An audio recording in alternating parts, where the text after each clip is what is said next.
That being said, is there a specific benefit that you're interested in? Yeah, I wanted that flex card. A flex card? Sure, that's great. That's definitely something I can help look into for you. Just to ask, if I was able to get you about $150 a month, what would be the first thing you'd put that? Okay, pause. One thing we forgot, A&B. Oh, A&B, yeah. Right. In the beginning. Now, second thing is, well, let me ask you this. Why'd you ask about the money after the flex card?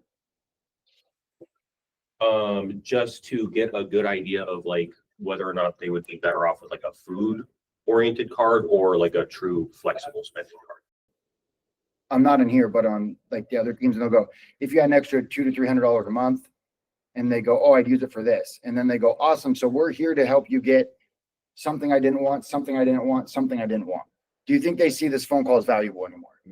No. So once they tell us one thing, we just run with the one thing. Does that make sense? Yeah. So the biggest thing with company, and we went over this, so it sounds like you might have done it, but if it happens again, then let's definitely review it. Anytime you're changing companies, right? Anytime you end with, what's the line at the end of the presentation? Is there anything about this that you didn't like? Okay, cool. And they say, no, it all sounds great, but I want to stay on my current plan. Yeah. And then we're confused, right? If you're changing companies, all you're going to do is say, let's pretend,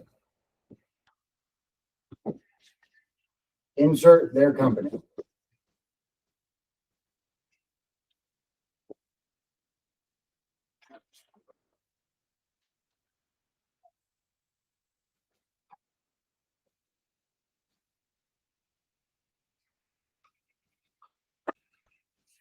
The extra benefits, whatever they want, right?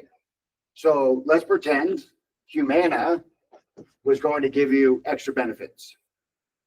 Now, if they say they want to stay, the verbiage is a little bit different. I'm going to say, would you turn those down? Would you not be interested? If they say, no, I'd want to stay on my current plan, is the main issue the company? Main issue is changing. Well, they would turn on the benefits even if they didn't have to change. So then I would just go, okay, so it sounds like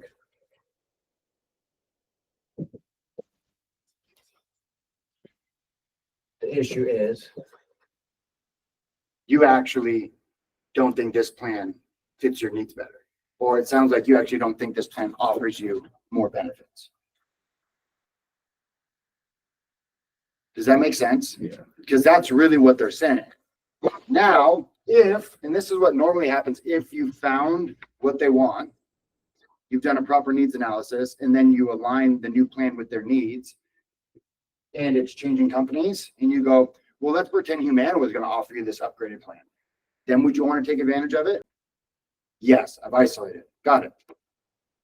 So then I just go, obviously it's a no today, it sounds like, or you aren't interested in changing, but what would be the downside? Okay. I think that Rachel might have been a little confused on this. We talked about it. You don't say, well, what would be the downside to getting extra? There is no downside to that. That's not the point of this question. The point of the question is to get their fear to the surface. Does that make sense?